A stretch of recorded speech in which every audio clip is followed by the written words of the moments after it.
So, kumusta mga kanaisi? Welcome back sa ating YouTube channel, Pilipinoises. So, ngayong araw, another update naman tayo about politika ng ating bansa. So, ang video to is mula kay Jesse Ferrer 7 and syempre courtesy na rin sa mga nasa video to. So, meron itong pamagat na Bato de la Rosa at Cheese Escudero napahiya sa banat ni Tito Sotto, VP Sara Duterte booking na PBBM-ICC.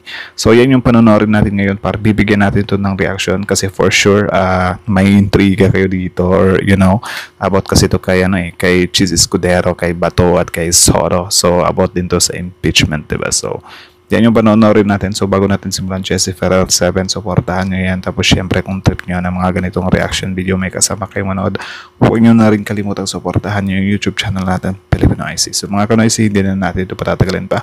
Simulan na natin, baka agawin pa ng China. Ginapapagat ng videong ito, Bato de la Rosa at Cheese Escudero na pahiya sa banat ni Tito Sotto. VP Sara Duterte booking na PBBM-ICC. Jesse Ferrer 7, Pilipinoises, like, comment, share, subscribe. Start. Convict Sara Mau. Dating Senate President Tito Sotto nagsalita na sa pagkadili ng impeachment trial ni Vice President Sara Duterte. Itinuro ni Senator-elect Tito Sotto III si Senate President Francis G. Escudero bilang dahilan ng pagkaantala ng impeachment trial. Sino pa ba? May iba pa ba? Diba? Kasi kung gustuhin naman talaga niya, masisimulan eh. Doon pa nga lang sa fourth week, diba? Fourth week. Diba? May kanya-kanyang desisyon yung mga senador about yan. So sana pinagbutuhan yan ng mga senador. Diba? Kung ano ba yung fourth week para sa inyo, simulan agad or hindi. Diba? Kasi parang unfair lang kung, siya rin yung magde-decide, diba? Kay Vice President Sara Duterte, sinabi ni Sotto sa isang panayam na dapat umano ay naipasa agad ni Escudero sa Senate Committee on Rules ang Articles of Impeachment sa mismong araw ng pagtanggap nito. Ang dapat ginawa ng leadership ng Senate, ni-refer sa floor, dinala sa floor, at ni-refer sa Sino yun? Si Amy ba yung kakwentuhan niya? Committee on Rules. So February 5, 4 p.m. nila natanggap. 7 p.m. sila nag-adjourn. They had 3 hours. You all need to do is 15 seconds to refer it to any committee. Ani Sotto. So ngayon, hindi pa rin nire-refer. Nasa kamay pa rin ng Senate President. And as I said, the Senate President is just the presiding officer. He's not the Senate. Hirit pa nito. Binigyan Tama naman. Presiding officer lang naman talaga siya. I think ito din yung nakakalimutan ng ibang mga politicians sa bansa natin eh. Kasi porket nandyan sila sa pwesto, akala nila sila na parati yung nasusunod. Nakakalimutan nila na meron lang din silang sinusunod. Diba? Yeah. Meron lang din silang sinusunod. Ni Sotto na kung di ito ma-actionan agad ay posibleng hindi na umusad ang proseso at mamatay na lamang ang kaso sa 19th Congress. Ayon pa kay Senator Tito Sotto, conflicting ang mga whereas ng draft resolution ni Senator Bato de la Rosa na humihiling na itigil ang impeachment trial ni Vice President Sara Duterte. Ito din si Bato, lumilitaw din yung pagka-diehard Duterte niya eh. Diba? Grabe par. Milyon-milyon yung nawala. Milyon-milyong pera yung issue dito tapos biglang i-draft mo lang. Like what the heck? Anya, pwede nang iwan sa basurahan ng kasaysayan ang resolusyon dahil magkakasalungat ang nilalaman nito. Noong isang araw lang ay kinumpirma ni Senator Bato de la Rosa na nagmula sa kanyang opisina ang panukalang ito at umaasa siyang ma-adapt ito ng Senado bilang pagdeklara ng de facto dismissal o pagbasura ng kaso. Pero kayo, Tito Sen, open naman po kayo na. Grabe yung editorial na yun ha. Si Bato, tinalian ni Sara. Bumalik doon sa posisyon ng Senate President, considering na ang daming issue ngayon sa Senate, nandiyan pa yung impeachment kay VP Sara. Oo, hindi. Kaya nga siguro ako, lalo akong kinukonsider ko na pag ako'y nalok nila or ako'y tinulak nila, tatanggapin ko talaga. Sapagkat nakikita ko maraming dapat ituwid eh. Maraming dapat i-correct eh sa takbo ng Senado. No? Maraming dapat ituwid. Sayang nga lang din eh. Di ba? Nahuli tayo para sana si Tito Sotto yung naging Senate President. So, I think ewan ko kung hahanapan ng paraan ng mga DDS yan para hindi manalong Senate President si Tito Sotto, di ba? Hindi natin alam kung sino yung iluluklok nila. Mahirap kasi kung pabor sa kanila eh. Tapos, ganito na naman yung senaryo. Parang, dinadaan na lang tayo sa, sobrang daming excuses. Pwede bang, i-elect ulit si Cheese Escudero bilang Senate President? Kasi kung I think yan pa rin yung papadnalunin ng mga DDS eh. Itong nakaraang taon medyo nasisira ang reputasyon ng Senado eh. Tama. Doon ako kinakabahan, I've been there for 24 years. There is a special place in my heart for the Senate. Kaya naiinis ako at nalulungkot ako pagka naririnig ko na kaya maraming reklamo ang iba't ibang mga tao. Tama. Ano po yung sinasabi ninyo, Tito Sen? Actually, simula nung sila Robin, sila Bato, nung time pa lang Lucky Buloy, nagiging katawa-tawa na yung Senate eh. 'Di ba? Alam mo yung tipo na gusto lang namang panagutin sila Kibuloy, tapos sila mismo sa senador, sila pa yung parang sumusuporta doon sa kay Kibuloy. Like, ewan ko. Grabe, sobrang hirap intindihin. Kailangang i-correct. Well, una sa lahat, itong issue ng impeachment, whether carry over o hindi ito, may rules ang impeachment rules, impeachment court, mayroong impeachment rules, mayroon ding rules ang Senate rules, Pero all this would have been avoided kung noong February 5, natanggap ng Senate President o ng Secretariat yung articles of impeachment. Ang dapat ginawa ng leadership ng Senate, ni-refer sa floor. Dinala sa floor at ni-refer sa Committee on Rules. So, from February 5, alas 7 pa sila, alas 4 ng hapon nila natanggap eh. Alas 7 ng gabi nag-adjourn sila eh. They had 3 hours. The only need to do is 15 seconds to refer it to any committee. So, kaya hanggang ngayon. Diba? May paraan naman pala talaga. So, totoo nga pala talaga yung kasabihan na kung gusto, maraming paraan. Kung ayaw, maraming dahilan. Diba? Doon pa lang eh. Parang naisahan tayo doon Diba? Medyo naguguluhan sila sa usapin. Kailan i-take up yan? June 2, June 3, hindi pa rin i-refer. It's still in the hands of the Senate President. Hindi tama yun eh. Ang kailangan dun, once you receive the articles of impeachment from the other house, which is our counterpart, dapat yun, hindi mo lang i-report sa floor, dapat yun, i-refer mo sa Committee on Rules. So, that is the basic way of doing it. Grabe. So, Committee on Rules, during that time, from February 6 onwards, pwedeng talakayin kung ito ba, rekomendasyon nila, mag-impeachment court tayo or mag-constitute tayo because the members of the Committee on Rules are members of the Senate at usually majority sila. Hindi pwedeng yun So, may something pala talaga. Diba? Kasi, nasa sa kanya lang eh. Grabe yun. Pwede naman pala, Sayang hindi si Tito Soto yung yung SP that time. Malas. Na ang Senate President lang ang decision ng gagawin because the Senate President is not the Senate. He Tama. is the presiding officer. Ganun ang sinasabi ko. So that's point 1.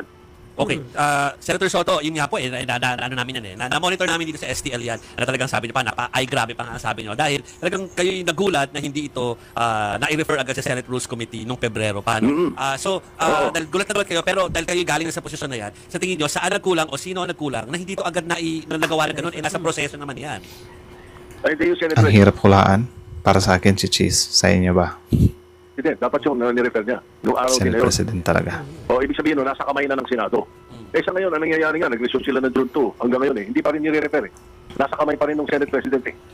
And as I said, diba? Tapos yung June 2, kalokohan pa.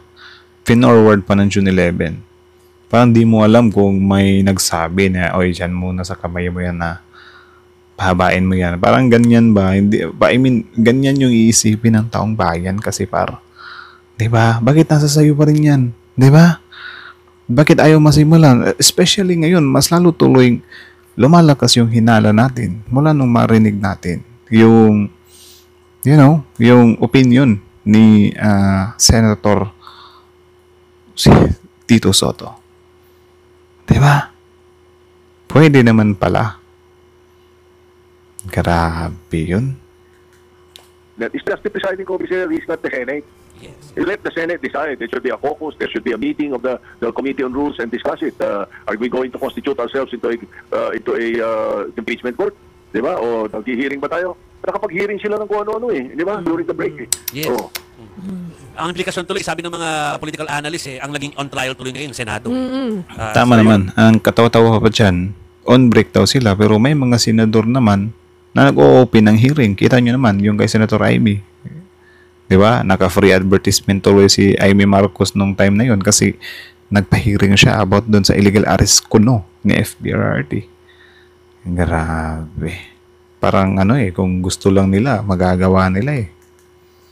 Nasasaktan ako doon because kung ano na naririnig natin pinta sa Senado pagkatapos magkakaroon ng ganyan. Ayoko masira reputasyon ng Senado. Sira na nga reputasyon dahil doon sa budget of 2025. Di ba? Yun ang isa ng unang reklamo eh. So, Tito Sen, paano dapat mag-move forward considering na, naku, hindi na nga siya na-action na nung February eh. So, paano dapat mag-move forward?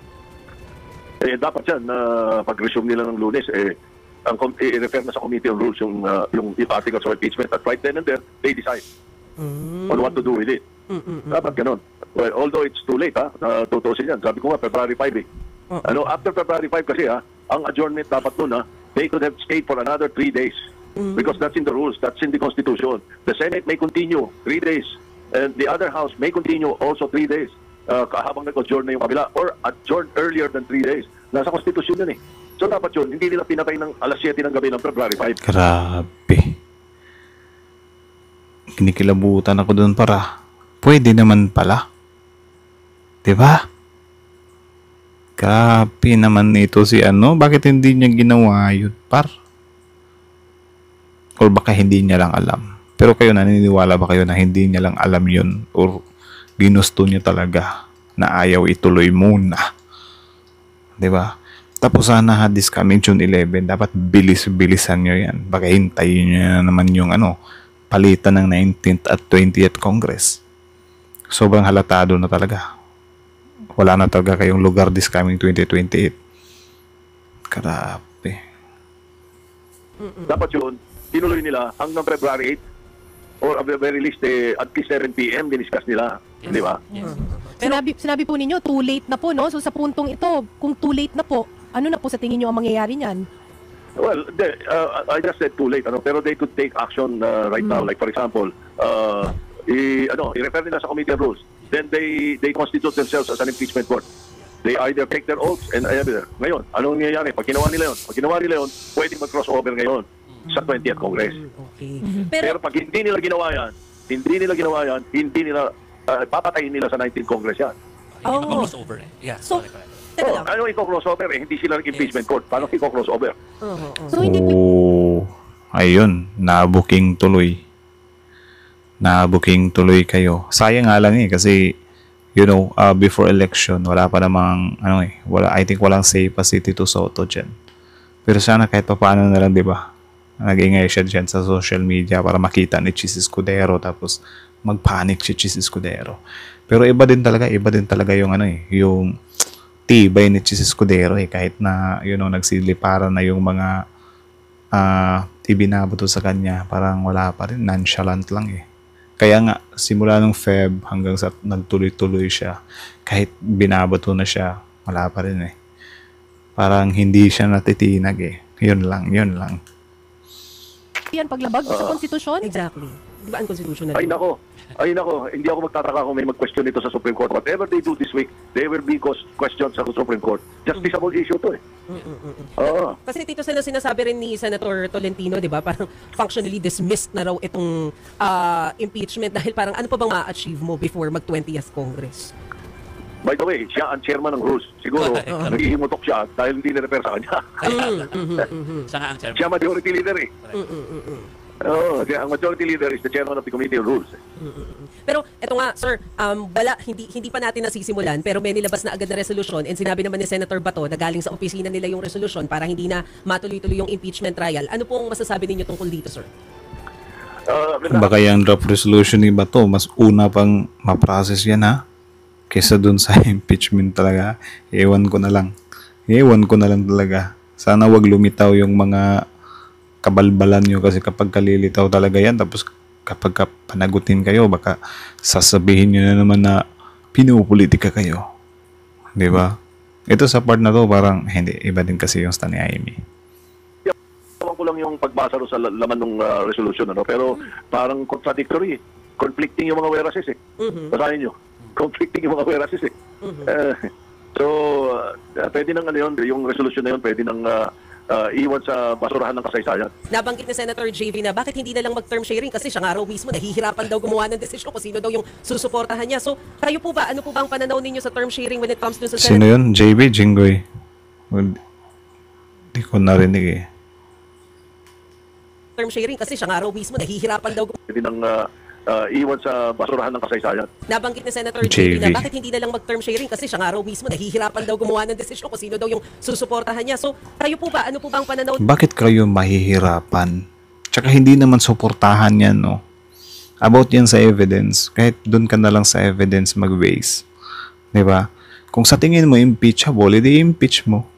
Kung hindi naman, edi hindi. Hindi yung impeachable yung evidence. Tapos, ay, suporta ako kay BP Sara, hindi ko i-impeach. Huwag ganun. Dapat, ebidensya. Di ba? Evidence-based tayo dito para Pilipinas to eh. Di ba? Ninyo sa term sharing when it comes to sa Senate presidency, are you open to this? Well, whether it's the Senate leadership itself or a term sharing, I always leave it up to my colleagues. Ako po old-timer ako eh. I belong to the old school ng mga senador eh. So, ganun kami, kahit anong araw eh. We leave it to our colleagues kung sino sa gusto nila, kung ano gusto nilang patakaran na gawin, kung term sharing yan, or kung gusto nila yung ito or this particular candidate. Ganun na lang, kasi hindi ako yung tipong niikot na nagpapapirme. Mga kasate. Dahil yun eh, as I said, I'm from the old school. Ganun kami nung araw eh. Sino ba yung umiikot, Sen? Biro lang. Sen, si Chicky Morel po ito. Wala pa po bang pagpupulong o pag-uusap ang NPC po kung ano po yung gagawin po dito? Well, 2 or 3 of the leaders namin ang mga kausap ko na dito, and we're trying to talk to the other members muna. There's nothing concrete as of now. Total, July 28 pa yan eh. Kahit sino sa amin na mag-claim na meron kaming 13 votes. That's as of today. That's a snapshot of today. July 28 is the key. Di ba? Kung ano mangyayari sa July Kamat ba nandyan yung mukha ni Bato at ni Chiso? Naiinis akong tingnan sila eh. Nag-high five bang mga susjes ko. Pag nag-high five sila, ano kaya yung pinag-uusapan nila? Eh, kumparing Bato!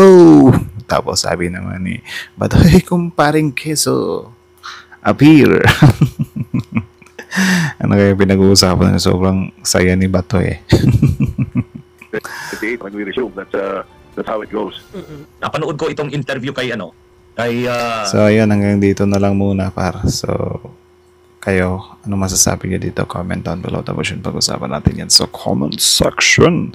So, again, ang video to is mula kay Jesse Ferrer 7. Supportahan nyo yan. Tapos, syempre, kung trip nyo ng mga ganitong reaction video may kasama kayo manood, huwag nyo na rin kalimutang supportahan yung YouTube channel natin, Filipino IC. So, like, comment, share, subscribe, Filipino IC, Jesse Ferrer 7. And then, yun, panoorin nyo lang kay Attorney Enzo yung samkin karugtong nito. No? So, hanggang dito na lang muna tayo kasi sobrang haba ng video to eh. Or maybe gawa na lang natin siya ng part 2 or part 3 or whatsoever. So, again, kita nyo naman yun para, diba? Grabe yung mga revelasyon ni ni former Senate President Tito Soto. Diba? Pwede naman pala yung ganun par.